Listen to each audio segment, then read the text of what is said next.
Machegni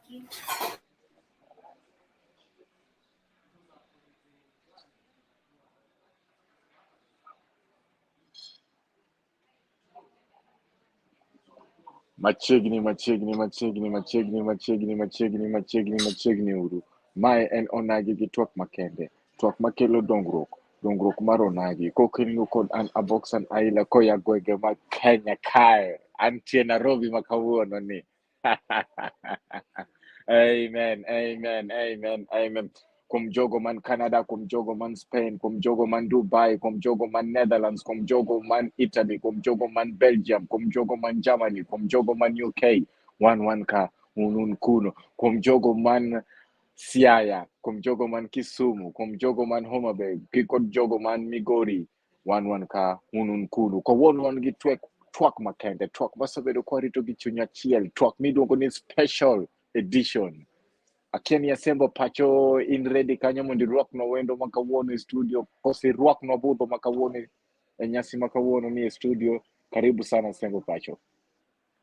Erokamano Boksan, jowinjo mantiere Migori, mantiere Siaya, mantiere Kisumu, mantiere Homa Bay, en odiochieng' machielo minepamiwa mondo wabed e piny kaka joka ng'ato kaka Onagi, wang'e na ng'adi mbele sani.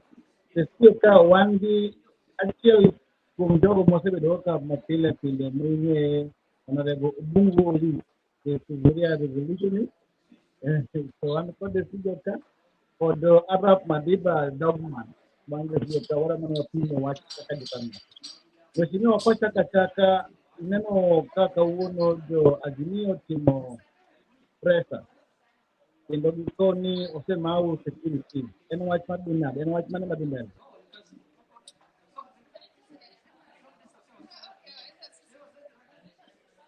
In on mute? In on mute, Sarikani? Yeah.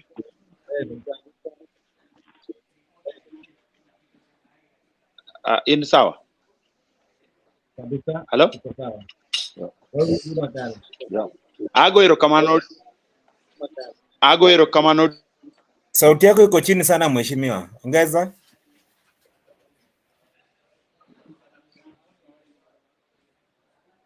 Hapa ni kama mheshimiwa na mchire network mo pana cha Twitter. Arap Dogman ka kinjo malera I kono fundua ni dunia just reto. Ili madimba ni watu mane mwati. Adon wachagi wach maandamano.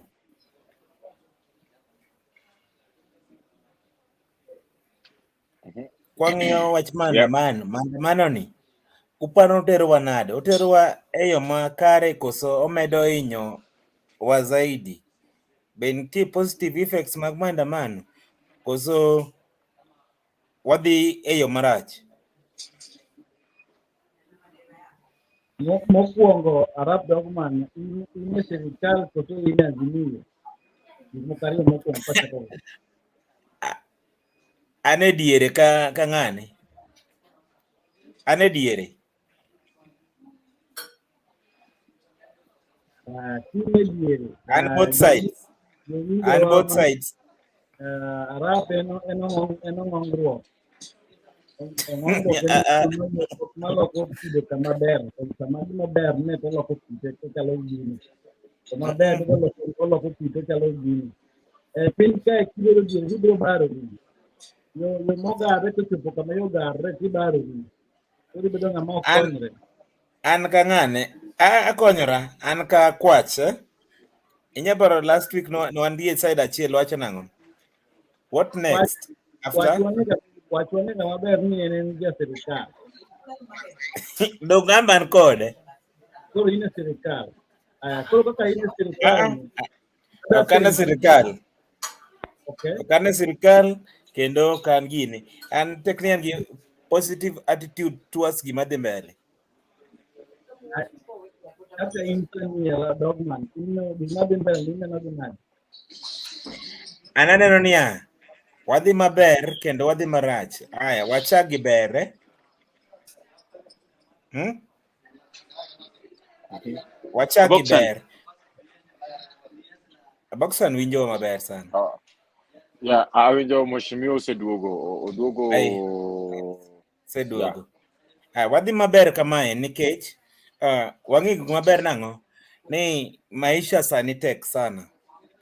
Maisha sani tek ma kok waandamana no to onge kaka piny dhi dok obed yo mayot. To nyiecha be wiye tek ka gimoro nono.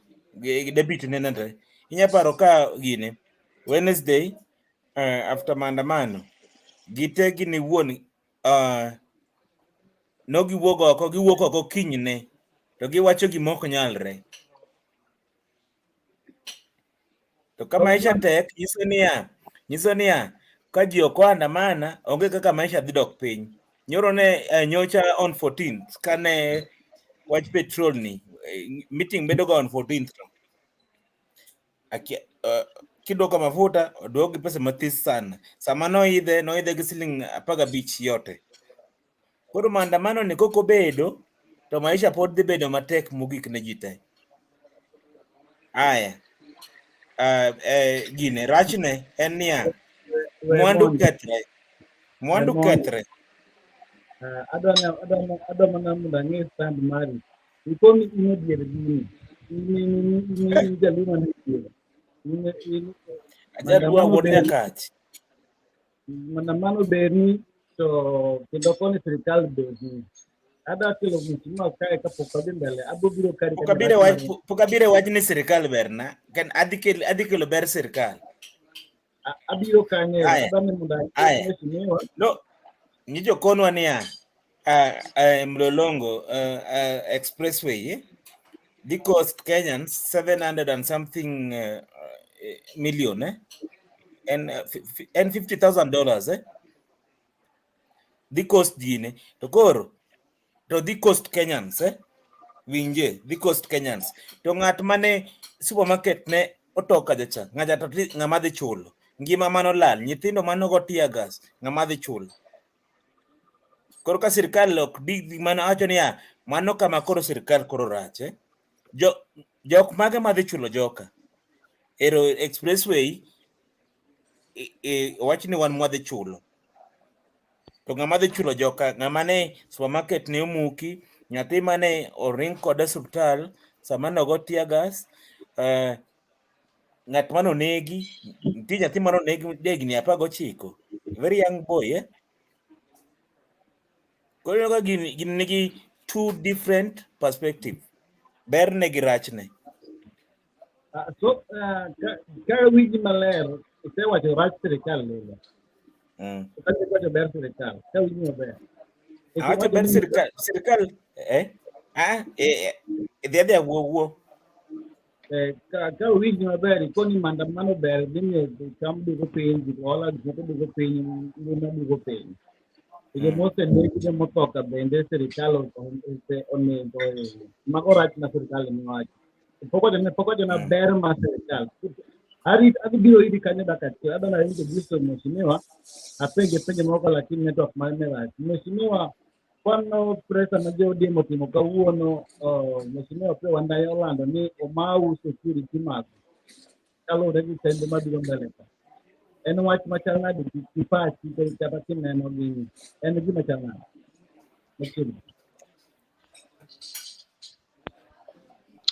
Mokwongo yiena mondo akaw thuolo makende mondo ago erokamano ne jokanya nam kamoro amora ma uduto uwinjowa odiochieng' ma kawuono. Yiena mondo awachi ni TV marwa mar Onagi en TV mwahero kendo wagombo mondo wamed tiege kendo walande piny ngima mondo jopiny omed winje. Mar ariyo mapiyo piyo kadhi e penjo ma ipenjo. Yiena mondo awachi ni katiba kokalo kuom article 37 mar constitution marwa oyienwa mondo wadhi e demonstration kendo oyienwa kaka wa organize ourselves seche ma wadhi e demonstration. Adwa ni mondo awachni maber jodalawa. Kik ng'ato par ni ka wadhi e demonstration to en a favor ma sirikal guarantee wa kaka jopiny. Demonstration is a right. That is why the framers of the Kenyan constitution make sure ni giketo a clause in the constitution ma protect wa kaka the people. In the event that things are not running the way we think so, then we need to demonstrate so that those things are fixed in a manner that promotes the right and fairness of a citizen. Maana momiyo through Article 1, mawacho ni we the people of Kenya, uyienwa mondo mi wawach duondwa.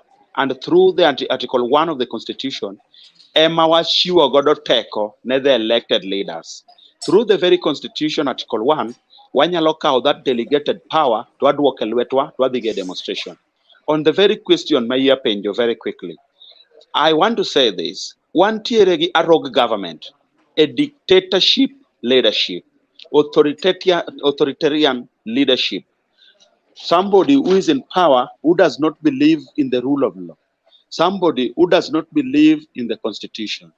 A president who swore to protect the lives and properties of the citizens, but is doing the opposite of what he swore to protect.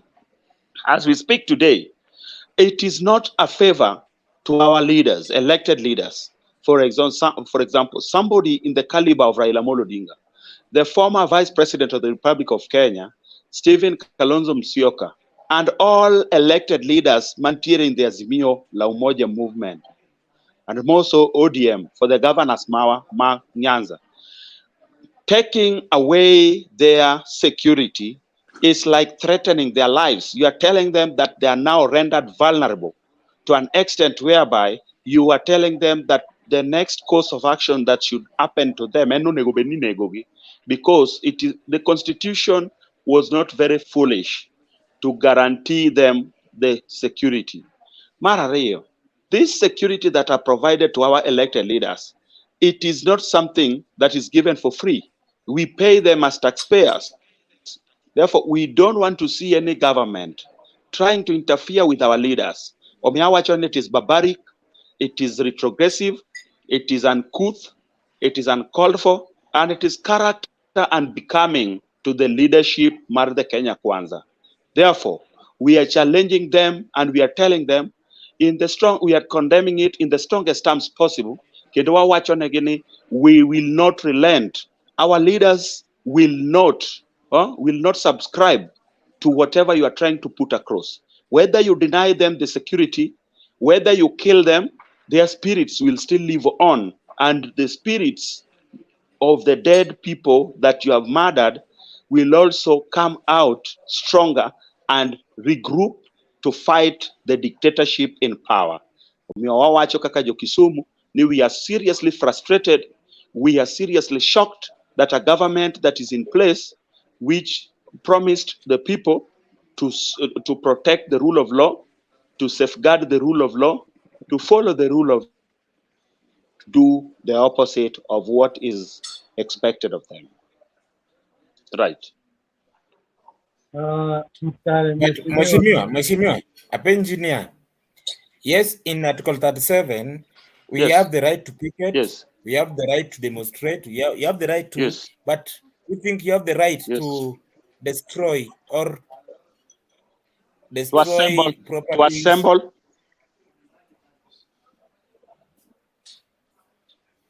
There's every right to demonstrate. Arab Madida.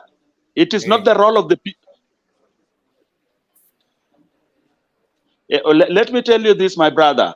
It is not the role of the citizens to protect their lives and properties. It is the role of the police. Therefore, we challenge the police because it is the police who are doing the opposite of what is expected of them. The Constitution is very clear on who protects the lives of the people and who protects the properties. In this case, it is the police who destroys the properties of our people. It is the police who beats our people, torture them, brutalize them, and it is the police who violates the Constitution. Therefore, we cannot blame the people on the destruction of properties.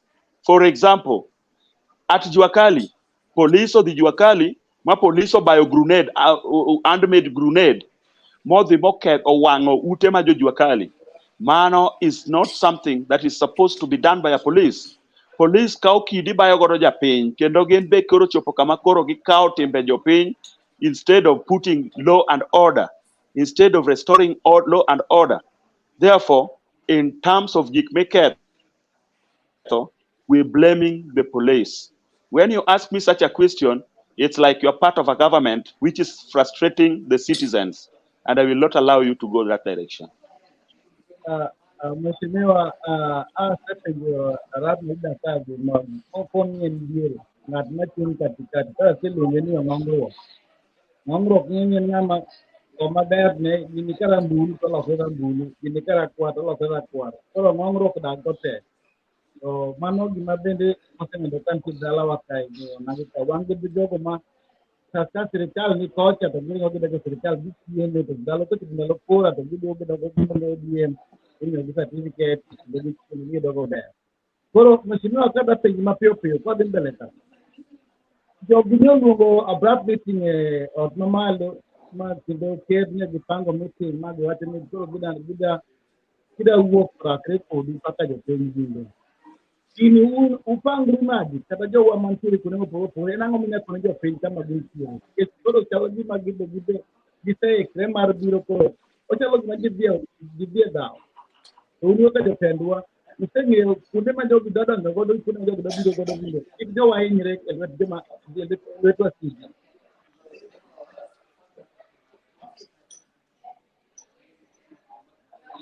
Let me remind you very quickly. Now we have a president who was accused at the ICC. We have a president who was accused at the ICC.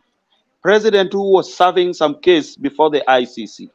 And en gima nyaka wayiere ni ICC kane weyo cases nowacho ni kaka jo Kenya un gi ratiro mar chieng' moro kelo cases before us mondo mi wa listen to them.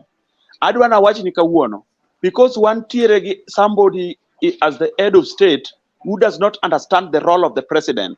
The role of the president is to make sure that there is symbol of unity. The office of the president is a symbol of national unity. Tij president maduong' en riwo oganda. Wan gi ng'at manie kom maluongore ni president.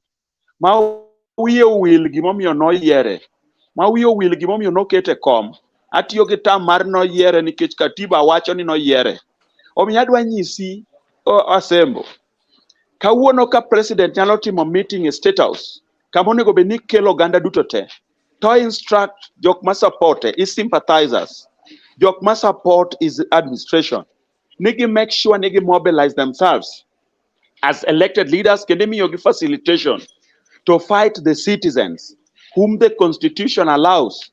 En gima rach kendo en gima lit kabisa kendo owacho kaka oganda.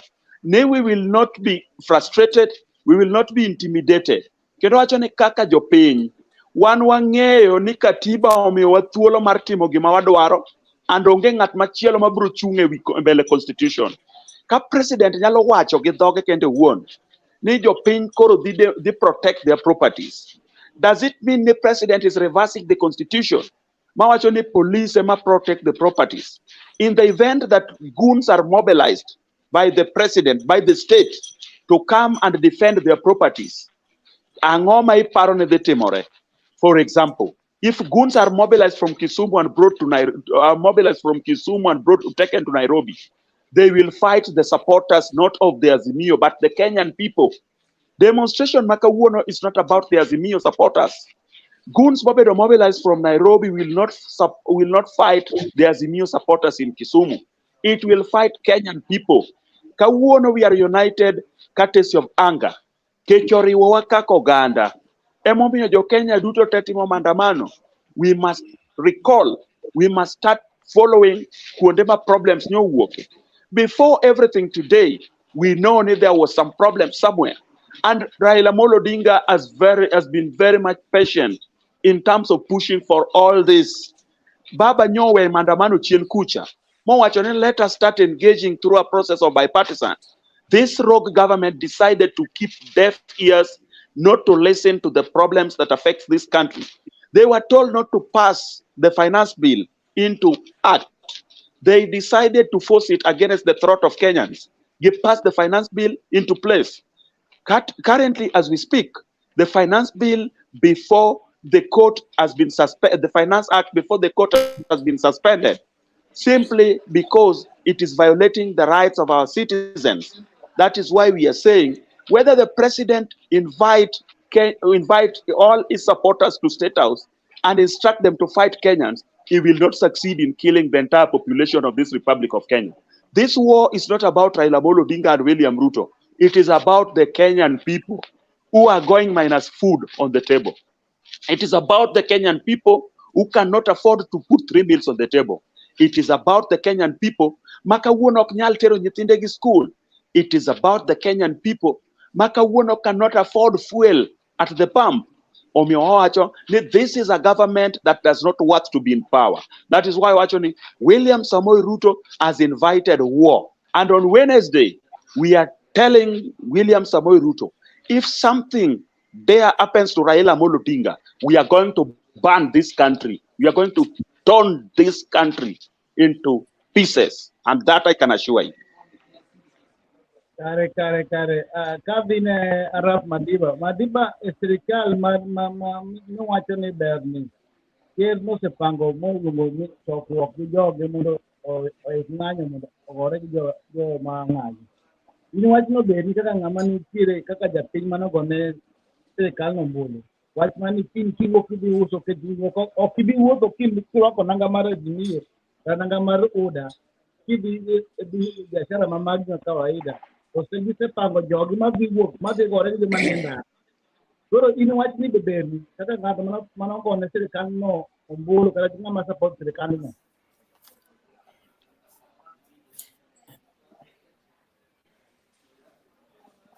Asembi ngadri. Wachni ok berna. Kendo adapenjo mheshimiwa gimoro achiel. Mheshimiwa bise yie ya Rais William Samoei Ruto. Yeni gino nyaka samora mora mimi nyaka the constitution is very clear. Little ndi kata na wuon litna nikech noka yombo. Onge ng'at madhi e piem mok dwa yombo. Koro nyakise yeni mano sawa. Gik monya timo principles ge ang'o ideologies ge nyalo bed no pogore. Lakini mano nyaki accept no kongo. Koro sirikane ni berna koso rachna. Ano wuon oko berna. Ano oko berna. Lakini ase accept ni ene rais na. Iwinja. Baba to ng'ata kata king'ado mana remba kamae to bro wuok mana Azimio. Kapok iendelea Arap Madina. Itango iriwo bela gi tung ka mang'eny. Baba koni nango ni ane diere. Baba koni ni jibi ng'anyo. Koni sey ni serikal nitiere matiyo. Serikal koni bedo ano wuon atele ng'anyo nikech ambe ano wuon atele ng'anyo nikech ainyora zaidi. Okay. Mheshimiwa. Supermarket. Yes. Bei kata na vote ne kata no ka vote ne wang'iepo same. School fee same. Petrol wadhi mane petrol station wanyere wate. Koro accepting ni ema pod inyowa. Inite accept. Assemble. Yes. Assemble. Yes. Next time kikelo ng'ato debate to kel ng'at ma or stand for what. Next time kikelo ng'ato debate, I'm challenging you. Kikela gi ng'ato debate to kela gi ng'at ma wacho ni liet to ng'ich. Kela gi ng'ama ka wacho ni liet to en gima liet. Ko ng'ich to ng'ich. Bwana mikele studio no, okia what is better for him. Okia where to stand. Okinyal chung kama liet ti chung kama ng'ich. And I want to tell him this. Okonyal keep on reminding me William Samoei Ruto is the president. Because after all, Okane the goodness of him being into that position. Therefore, I did not to be told Ni is the president of the Republic of Kenya. Because after all, Bedone president onge gimo konya God. 2, and I want to speak from the bottom of my heart. As a general citizen of this Republic of Kenya, as a senior citizen of this Republic of Kenya, I'm completely surprised in the manner in which this country is presided over by William Samoei Ruto. William Samoei Ruto has completely forgotten his role as the president. Because the Supreme Court nominated the mandate of the office, he should sit down and think that all Kenyan people are the same. Luo lives matter. Ngima mar jo Luo, ngima mar jo Kenya duto te chalre kendo romre. Okonyalo bukore ni kech wan jo Kenya, wawacho ni gik moko ok dhi makare, then odwa no profile the Luo community. to an extent whereby one today we cannot forget such a serious crime and sin and criminal activity manyotimore somewhere around around where around Nyakash. Gima wang'eyo notimore chiro maduong' kabisa manyotimore Sondu. President biro Nyanza to kodhi Nyanza to gima tere Nyanza en chiemo dala mar PS mar interior. Kose chiemo to he stands up and forget to talk about a very serious issue in this republic. Instead of even condemning, instead of even standing in solidarity with the victims, instead of even giving a warning and a direction to the PS and even giving a directive to the CS Interior to see to it investigations of it carried properly and perpetrators of that violence to be brought into book, this president keeps on doing things that are not for the president, that are not even associated with that office. You are threatening the lives of the opposition leaders. Nyoro kucha kosa chamo muma. To wacho ni eno wuon odwa miyo opposition a conducive environment mondo wabed a vibrant opposition leader and the office of the opposition leader in this republic. On the other hand, when the opposition leader comes out very clearly to criticize him based on what he's not doing, then Ochako Bokore Kenoni opposition leader should be shut down by killing him. What kind of leadership is this? Wawacho kaka Kenya, the demonstration for Wednesday is on, demonstration for Thursday is on, demonstration for Friday is on, and we are going to do it peacefully as per it is the way it is enshrined in the Kenyan Constitution, and we are going to make sure that it is very peaceful. We are going to converge ourselves at Kondele Ward as we always do it at Kondele Flyover, where they meet our peaceful processions. But we want to remind them, the life of Raila Amolo Odinga is the life of the almost all Kenyans. The moment they will touch the life of Raila Amolo Odinga, even kawaneno kataremo matin mar Raila Amolo Odinga kochwe, piny ne the wang mara dieri mamano to kika wuondi kenda wacho ni motegno ne piny ne the wang malit moingo kaka ng'ato paro. Atieko ka nyiso Madeda mondo miembe owuo. Adwa nyiso Madeda ne ka do bedi e ngima mar jok modenyo modak kata Manyata kuma wuok e Kisumu Islam sa. Do bedi mone chal mar ngima mar jok modenyo modak Obunga. Do bedi mone chal mar ngima jok modenyo modak Nyalenda. Dino ko wuoyo kaka wuoyo no kotemo chuno ni Ruto is the president. Because after all, Okwane tiende mono Ruto be the office. And I want to tell him, it is just a matter of time before the international community will come together for William Samoei Ruto to get out of that office. Because he's violating the human rights by using police to brutalize the innocent civilians. And it is against the Geneva Convention. Gik matimorego duto te, wang'eyo ni nobedo criticized by the UN. Kenone gindiko barua ne Kenya mondo mi react to it. The Geneva bende nondiko barua mondo ne Kenya to react about the police harassment and brutality magi meet ne our people. Omiadwa nyise ni it is just a matter of time mondo mi gik moko timre ma ok opar kaka dhi timore. En kumo chunge mobete on a very safe playground no. Odhi yie ni Kenya ok yot kendo Kenya ok en margi kaka giparo. Abiro moro ka mheshimiwa kineno kinyo gik madhi mbele e kwambo madhi mbele sani Kenya kae jombete mawuok pinje mopogore opogore kao ndeke ni wuok kendo gilaro wuok oko mar Kenya gedo.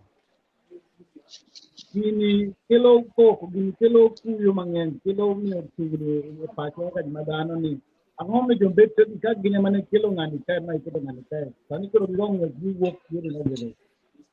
En wach mane mag ng'eyo mana un jo siasa man malo kundo go gibe ni ng'eyo ma wan wapia apart from it ma buha guda nego Raila Odinga en ang'o matimre ma they have these people have realized about San assemble jogi ose realize ni sama waloso koduni jogo manogo kura ne Ruto gi joma ne okogo kura ne Ruto manogo kura ne Raila giseriwore together courtesy of Cage. kende momiyo awacho ka pile ni kane go kura ne Ruto kech, kane go kura ne Raila kech, ka ok ne go kura kech. Ji duto denyo te, kendo adwa nyisi ni mane momiyo the international community and the visitors, those people that are running out of this country, giseng'iyo kendo gise study the situation, and they have also been told through intelligence ni Kenya is not running towards the right direction, and soon gimoro dhi timore maduong' moingo gima ji paro, because gise study the security situation, magineno ni the police is not doing what is supposed to be done by them. Giseng'iyo ni president manie kom wiye osewil gi gimomiyo noyiere. Giseneno his deputy kaka wuoyo recklessly. Giseneno his ministers kaka wuoyo marach kendo gitamo the freedom of the media. Gikatel the rights of the media to show the people about what is happening. These people have known ni Kenya ok dhi maber, and that is why they are running away from this country. And adwa wacho ni so many visitors, so many diplomats are going to run and get away of this country simply because of what you're saying. Yera moda keli mapiyo piyo. The head of state manyolimo waka nyoro cha.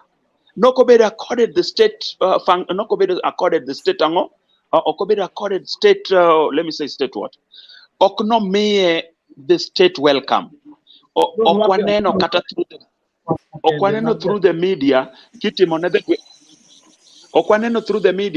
the 21 gun salute. Okwaneno ka president imiyo thuolo kaka onego bed imiyo presidents mamoko mondo jopiny one. Thuolo ma nyo okawo, nyo ok en thuolo monego bed ni nyo okawo kaka lure kaka nyo biro ka. But because nobedo briefed and the one ni Kenya ok ni maber, he decided to get out of the country immediately. Mago duto te nyisi ni piny ok ber. President nyo onego bed ni biro Homa Bay, to Homa Bay to dhi Siaya, to Siaya, to nye entiere ga lot of activities manyo dwa timo between Homa Bay and Siaya. He did not do all those because nentiere different security meetings. Sama wuoyo koduni. All OCPDs, county commanders, duto te oluong Nairobi, mondo mi gidhi a security meeting, mondo mi discuss kaka gik moko dhi timore. Sama wuoyo koduni, there is an information in the public. The police no me order to shoot and kill, and the top police officers or refuse that order cannot be executed by them. Gigi dutu nisite ni Kenya as from Wednesday, Thursday, and Friday, it is not going to be the same again, and bad things are going to happen into this country. In terms of economy, the ripple effect magiki nigo economy, and we cannot have a stable economy the political instability. Therefore, for us to have a stable economy, we must have political stability. But that political stability can only be brought about by William Samoei Ruto agreeing to sit down with Raila Amolo Odinga and to discuss the pertinent matters that are before them. One of the pertinent matters that is before in Wachmar high cost of living. The second one, in Wachmar opening of the server. The third one, in Wachmar the interference of political parties, whereby William Samoei Ruto is using the monies from the state to purchase the political leaders, most so elected leaders from the Azimio and ODM, as if he's purchasing mandazis in the market. That has to be fixed. And lastly, the issue mar the IBC. We must have an IBC body which runs a free, fair, and credible elections, whereby the winner greets the loser and the loser greets the winner. We must have a conducive environment for elections. Before and then those things are fixed and or organized into a position, demonstration is the only avenue that we are left and remaining with.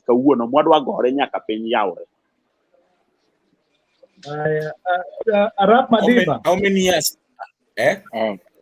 Madiba. Madiba. How many years do you want us to demonstrate?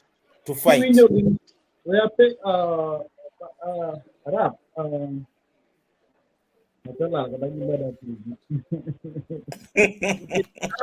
Anyalo duoke. How long is too long? Aduoke. Yes. Hey, Aduoke kamar Arap Madida.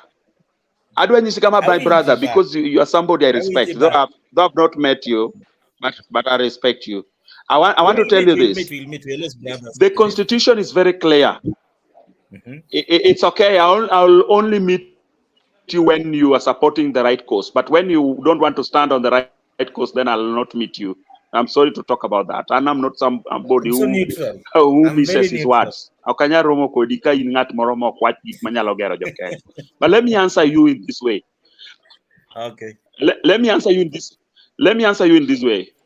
Madida, the framers of the Kenyan Constitution were not very stupid to put that clause in the Constitution. And they did not say, nay, for you to demonstrate, this is the period for you to demonstrate. They left it hanging. They left it open, meaning provided that bad things are in this Republic of Kenya and William Samoei Ruto is still in power, we shall be demonstrating for all those periods that he shall be in power up to the time that he will be out. That is my direct answer to you. So, kata ubedi mana higni apar, wabro demonstrate nyaka uoga oke power. What does it take to take a president out? Okay. We're right now collecting 15 million votes. How many? What next? Order. Arab. Let me just answer him. Aboksan, let me answer him very quickly. Let me answer him. Aboksan. What it takes to take out a president? Assemble. Go ahead. Assemble. Let me answer this guy because he's just throwing questions. He doesn't understand the order of the debate. We have not reached a plenary session. And he started asking questions. Let me tell him this. A collection of 15 million signatures has got a very serious reason. And the reason to us why we are collecting 15 million signatures is simply because we want to demonstrate to the entire Republic of Kenya and the world that we are doing a vote of no confidence against this person in the name of William Samoei Ruto, who is a rogue leader in power. And we are going to collect these 15 million signatures, and after collecting them, we are going to be given a directive on where they'll be going. But mokuongo, nyaka wayiere ne kura manyo yiero Ruto ok chop 10 million. Kawa choko 15 million votes, wachoko 15 million signatures, it is a clear indication ne punda amechoka. Jo Kenya duto te all kod William Samoei Ruto. Demonstrations matimore today, we must appreciate. Ni chien kucha kane iluonga e debate. The conversation manwa discuss a debate and why the demonstration is only left for the Luos. You remember, Assemble, I told you, people were demonstrating in Vihiga, that is Luyas. Gine demonstrate in Trans Nzoia, Magone in Luyas. People are demonstrating in Busia, Kakamega, and the most parts of the western part. I often told you, Nijine demonstrate Nairobi, in most parts of Isili, Kumotingo Riache. People are demonstrating in Madare, Kumotingo Kuche. But the demonstration, Mawaseti, Momomi, the other phase of demonstration, Makoro, Duaro 3 days in a week. Wangeo ni counties manyotimo demonstration there again about 21 counties manyotimo demonstration. And demonstration not in Nyaka Eldoret, Dalage William Samoei Ruto. Demonstrations not in Nyaka in parts of Western, Kunema demonstration not got him last time. Demonstration not in most parts of Rift Valley and Manono Timoreka Jiado, Kenwangegi, Mano Timoreka Jiado, parts of Kitengela. Demonstration not Timoreki Sea and Wangeo ni lastly.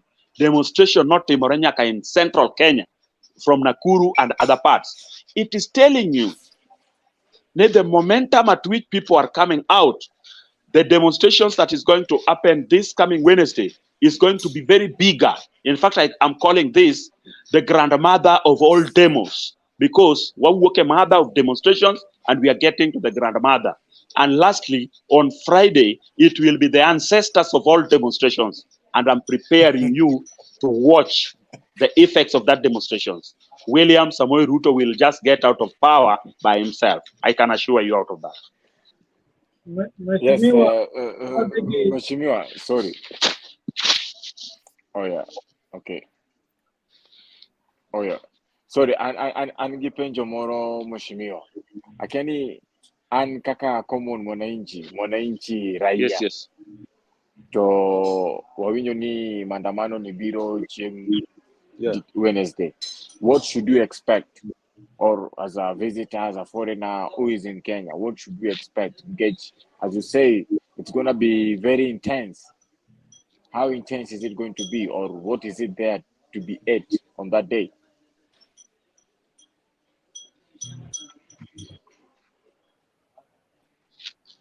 As a visitor, or as a foreigner, or as a Kenyan citizen, Gimonego Beni expect out of that demonstration is a peaceful demonstration. It is going to be very peaceful because that is what we are going to demonstrate on that day. We are going to come out in our large numbers. In fact, the population that is going to pull out this time round is a very bigger population.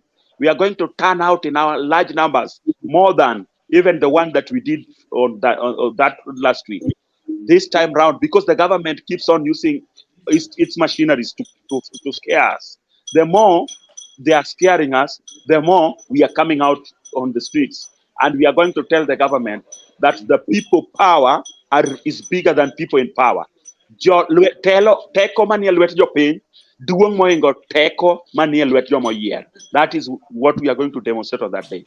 As for the foreigners, we are assuring you that this country, Kenya, and the problems Mawantierego must be fixed, and we must fix them. That is why we are telling you, desperate times has called for desperate measures. Even if it means killing all of us, so that our young generations to come will feel better, we must be ready to die, because that is the only solution that we have today. One, we are ready to die for a just cause than dying for nothing, for the future generations to come.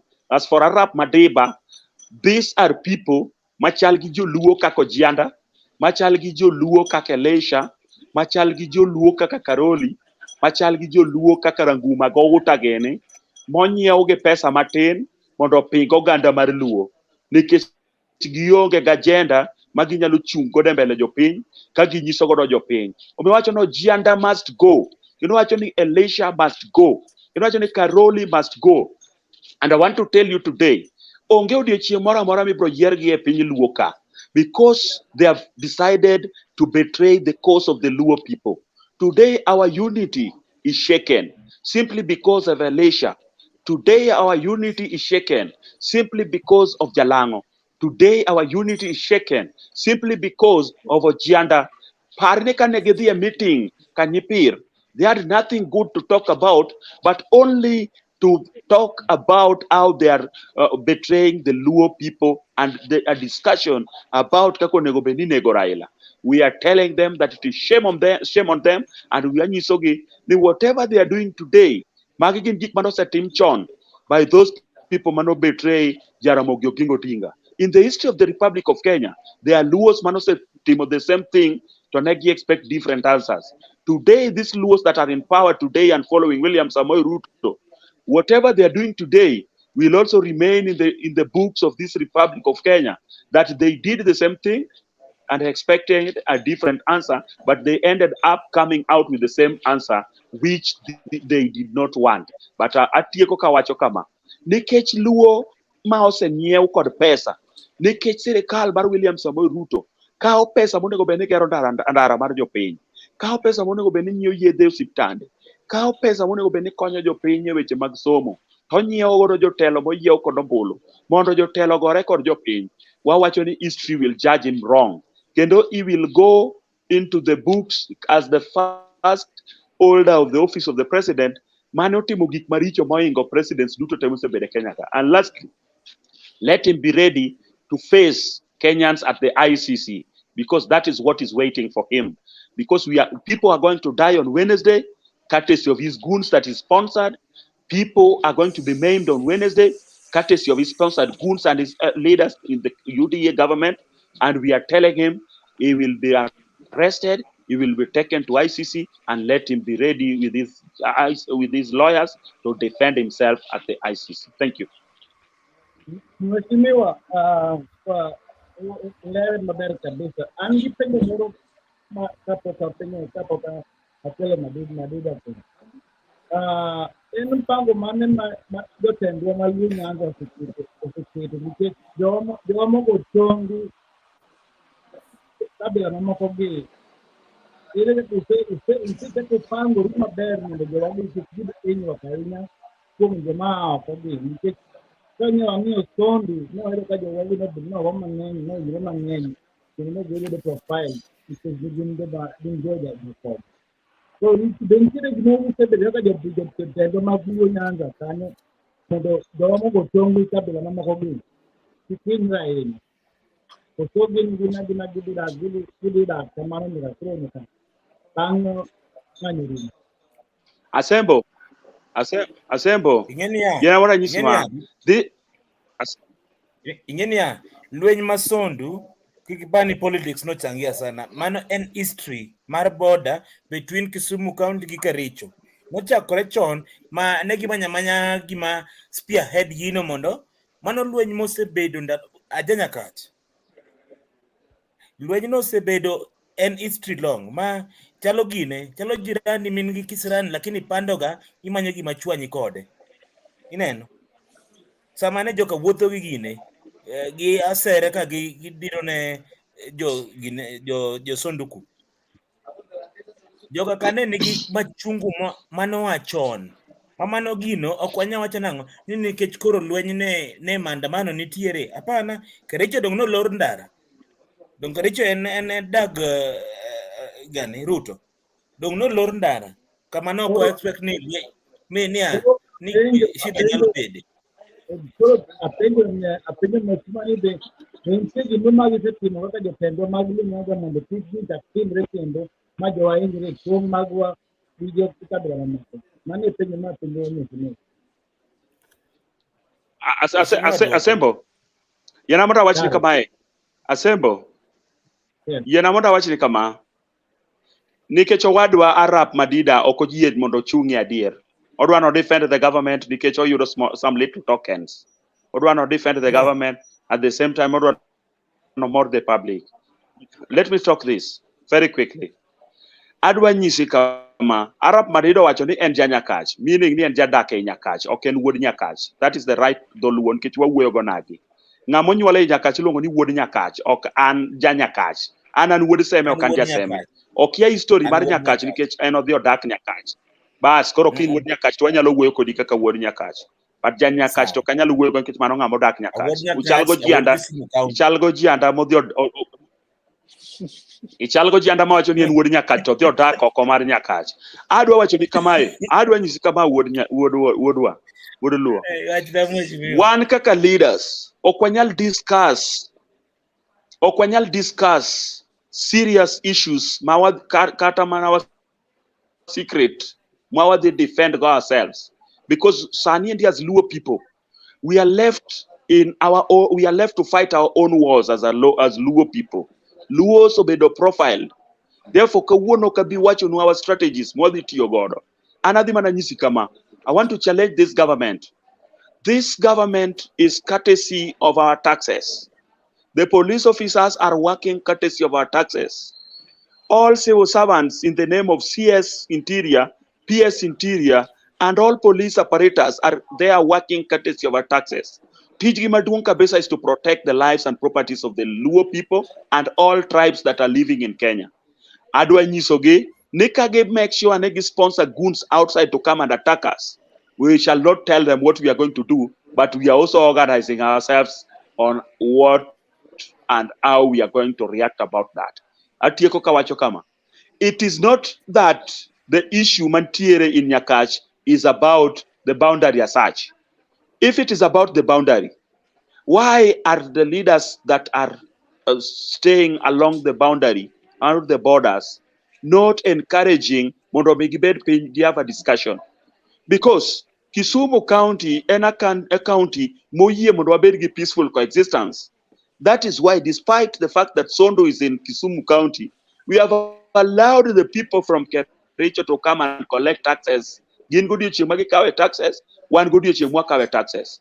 Omiado awacho kamae, wan kaka jo Kisumu County, we have embraced our brothers, we have allowed ourselves to live with them peacefully, but their leaders, somebody in the name of the President, William Samoei Ruto, who is now embracing and promoting ethnic balkanization, who is now promoting tribalism, has decided to make sure that his people fights our people, the Luo people around Sondu, mondo be waringo oko to scare us from the conversation that is taking place. Omiatieko kawacho kamae. As Kenyan people, there is no time, Mawabro fear, talking very candidly and boldly about the issues that affect us, whether they kill us, whether they intimidate us, whether they arrest Raila Amolo Odinga, whether they try to kill him. As Luo people, as his supporters, as supporters of Azimio and the ODM party, we shall be talking boldly about the issues that affects us, and there is no day that will run out of this country because nobody brought us in this country. We were born here. Our IDs reads that we are Kenyan people. We are Kenyan people by birth. We have not registered ourselves in this republic. We are born here, and we have the birthright to talk about the issues that affect us. Not speaking at the fence. We shall be speaking inside the room. And when people are out, do you think we need each other for this Kenya to be? We need each other for this Kenya to be good for all of us. Eh?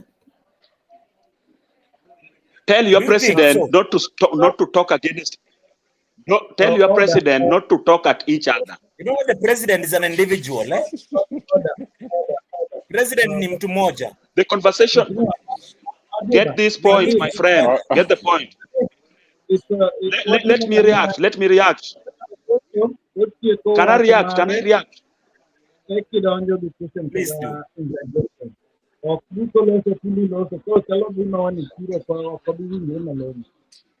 Yeah, sure. Always read him. Always read for him. Always read for him. The what? The guidelines for discussions. Oko understand. Awachoka mai. My discussion can never be neutral when I am only supporting one person. I should be open-minded. Eh? We awachoka ma. Awachania.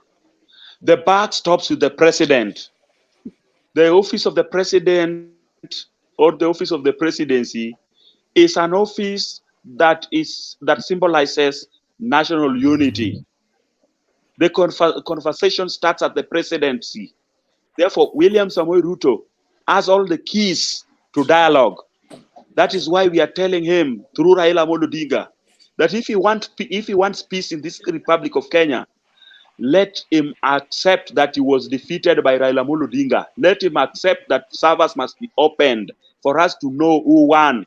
Let him accept that serious matters that guarantees a serious conversation touching on food nyaka wa discuss weche mag chiemo kao tamore ni kikwa wach weche mag high cost of living. Currently as we speak, assemble wantiere gi 16% VAT tax manyiso ni jopiny kadhi nyiew fuel, bei mar fuel ni malo, jopiny kadhi nyiew chiemo, bei chiemo ni malo, jopiny katero nyithi school kawuono mondo ipuonj nyathi motiek secondary nyaka university nyaka ipate with 1 million. It is very desperate. Kawuono mondo idhi thiedh nyathi hospital, NHIF ikawo pesa to ok nyal thiedhi gi NHIF. It is very desperate. Kawuono endi kama wawuone ngima wa kata nyiewo kata mana law mirwako en a very desperate situation. Omiyo tieko kawacho kama, for us to have a very peaceful conversation as a country, there must be a discussion about talking to each other, not at each other. And that has to start with the president and his deputy ministers and those that are working in the government. Yes.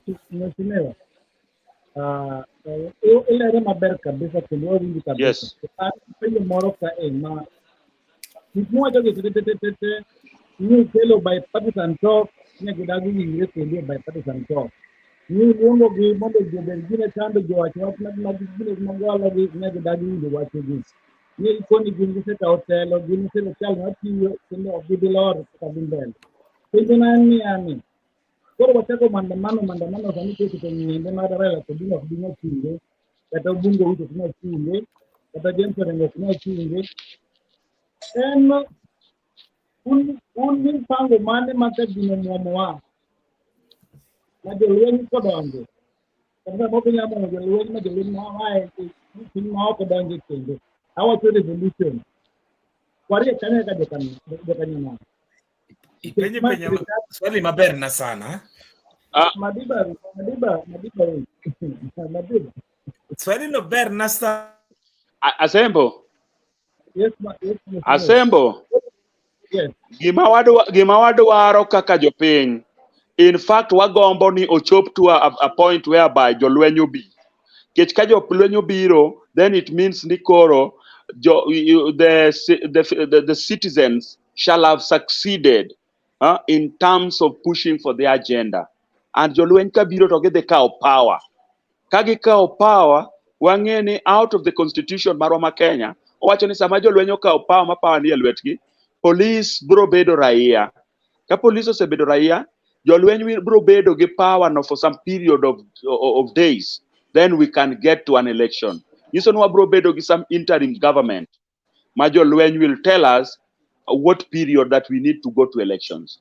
That can be a good end conversation that should be opened as quick as possible. In fact, I go on to King before we start the next demos, which is on Wednesday, Thursday, and Friday. That should be a conversation in this republic.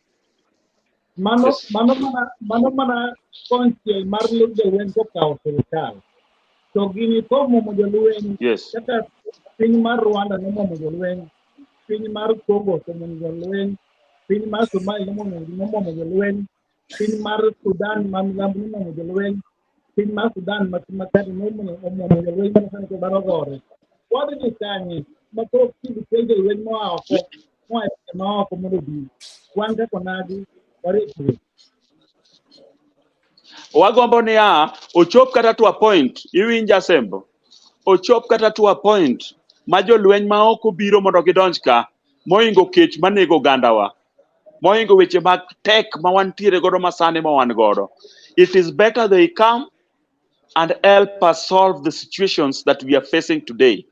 Kawuono pinje ma oko, mane nigi lweny, mane lweny omonjo, gisedok e wang'e kendo gin gidak makare. Libya as a republic ne nitie lweny sama noneg Muammar Gaddafi. Kawuono Libya en piny miriambo maber moingo piny kaka gik moko nitie. Kawuono piny mane onege Omar al-Bashir, Sudan. Lweny mane nitiere Sudan. Kawuono koro piny odok piny kendo kwe nitiere. Gik moko noselosi modok e wang'e. Pinje duto mosebedo kod lweny, my other bodies, other international community oseoro some peacekeepers. Modonje pinjego. They've tried to restore peace. Wawacho ni kochuno ne William Samoei Ruto nyaka bede tel. To kare jolwenyo ae pinje ma oko mondo mi ogole power mondo jopiny be oyud kaka ginyalo ritore kendgi giwegi. Because we are tired with this William Samoei Ruto in power. Every day ng'ama nyalo yanyo jopiny. President manodonje kom kowacho ni en asla. President manodonje kom kowacho no dhi support Mama Mboga. President manodonje kom kowacho no dhi support ja boda boda. Kawuono siemna ja boda boda manie e cabinet. Siemna Mama Mboga manie cabinet. Moses Kuria en Mama Mboga. CS Professor Kithure Kindiki en ja boda boda. Siemna youth mora manie sirikal. Kok jodongo mokao mokete government. Omieno siko mano blame mana Uhuru Muigai Kenyatta. Mano over the power, very peaceful. Emosiko blame. Usiko blame Raila Amolo Odinga, man does not have instruments of power. This government has got no moral authority to be in power.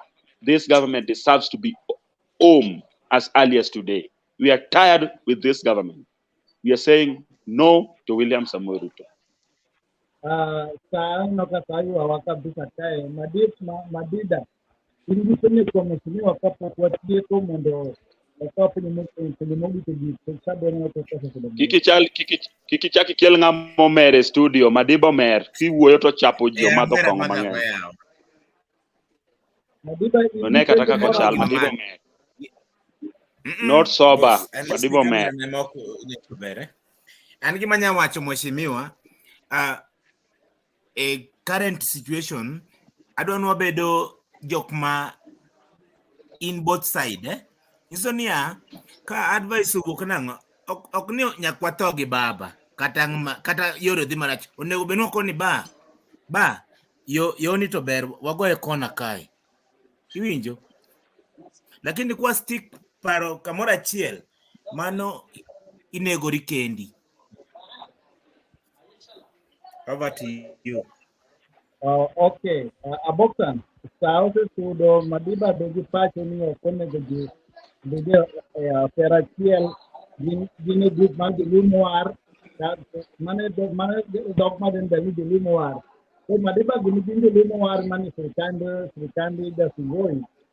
So kozi ma ber gini no No, kiki wachnen kuno. Ana onge kamora mora.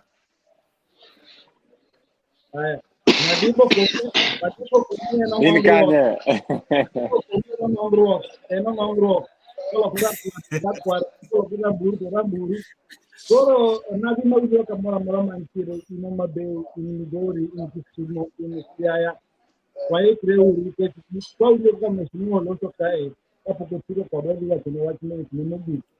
En kwen matek manya loko kini matambo gini. So joloni be nyada ndio kwa kuni ni piny. Mheshimiwa kwa tieto wala submission ne jo piny mawinjo kama magintiere ni nyaka negi sabu pesa yara kada. Mokwongo Makende dwa kawo thuolo makende mar goyero. Mokwongo adwa kawo thuolo makende mar goyero kamano ne osiepna Boxan. To gi Asembo ka untiere kendo urito Onagi makare. Platform ma umiyowa mar Onagi ni omiyowa wawacho wechewa mos maonge ng'atno machandowa kaka Onagi. Kendo platform ni neno mathoth kabisa kod oganda kochopo e Facebook kacha. Ng'ata madwa nenowa kaka Onagi ikawo to ichopo e Facebook account kacha tidonjo Onagi diaspora tinenowa kendo iwinjo weche mawacho. Katieko tawacho kaka jopiny. Ne agenda maduong' makoro wantiere godo sani is a conversation kaka onego bed ni unite the country. And one kaka Luos, one kaka oganda te majo Kenya. What is uniting us today is about anger. Gimoriwowa kawuono en kech. Wadenyo kaka Onagi, that is why we are saying ni William Samoei Ruto must come down from his comfort zone and agree to listen to the problems that affects us as a people and see to it that these problems are solved, but not being so rigid to a point ma en koro otemo mana ni mondo obuog oganda kod nek. Atieko kawacho kama. However tough William Ruto is today, however strong William Ruto is today in that position, jopiny duong' moinge e position 19. And he cannot try to put war between the people. Our people of Kenya, let us not fight each other. Okonego wagore kendo wawegi. Lweny ma wan go ken lwenj Raila kod William Samoei Ruto. Lweny ma wan godo en lweny mar koso gik ma wacham kaka oganda. Lweny ma wan go en lweny mar koso dak maber kaka oganda. And these problems have been brought about by William Samoei Ruto through the passage of the Finance Act. Wawacho ni that Finance Act has to be dropped. Wawacho ni the Constitution has to be respected. The people must be accorded conducive environment to talk freely without any coercion. Atieko kawacho kama. The office mar the NCIC, the office mar deal gi issues touching on hate speech. That office, we are challenging you kaka jo Kenya. Come out and do your role independently. No, wawinjo ka Moses Kuria wacho ni Raila onego bed ni nego Wednesday, tiko Saturday. We are telling you to summon Moses Kuria, offer platform for prosecution, do proper investigations, and see to it that Moses Kuria is put where he belongs. William Samoei Ruto, you have a role in that capacity as the President of the Republic of Kenya, though we don't recognize you. Make sure that you do the role of that office. Regarding Gachieta and Gachagua, speak as if you are a public officer. Handle yourself with a lot of decorum as a public officer. And osiepna mantie kanyo milongo na rap madem. Atieko kanyisi niya, jo Kenya onge ge problem gi Raila Amolo Odinga. Jo Kenya negi problem gi William Samoei Ruto. Ruto is currently the office holder of the presidency, not Raila Amolo Odinga. Therefore, don't blame Raila with the problems that are facing Kenyans. Blame William Samoei Ruto. Kawuono kwa demonstrate ne wach Raila wa demonstrate ne watch problems ma affect waduto wateka kaka jo Kenya ma bende affect Raila Amolo Odinga mane wagone ombulu. His right was violated kokwalo ombuche. We are demonstrating because of that. Kech nego waka koganda, we are demonstrating because of that. Tough times ahead of us, we are demonstrating because of that. Eru kamano Nyasaye mondo gwedhu. So Foria Revolution movement is here to stay, and we are demonstrating on Wednesday, Thursday, and Fridays. Thank you, and may God bless you. Erokamano. Boxan sauce kabisa kora do mani most ya kila hiyo kanya record hiyo so kabimbele kanya kodi wanya de live de Wednesday Thursday Friday moja kwa moja ground kwa kiran udi mabimbele mabo team rep kudumu program ni magni dori kama do kisia kujawa mankire ground bota ngwadiga kwa mabimbele kwa de live kai na de jomo na neno Assemble. Yes. Assemble. Yes, Assemble. Assemble Wednesday no. Abro dwaro ni modikela. The Wednesday na abro dwaro ni modikela live mondo wanyisu ni onegra ila kosoko onegra ila. To jo Kenya to chopo kamanari. Nikech waikore mapek kabisa gi gik mabro timore Wednesday. Nikech wang' ni Raila osemio a new strategy.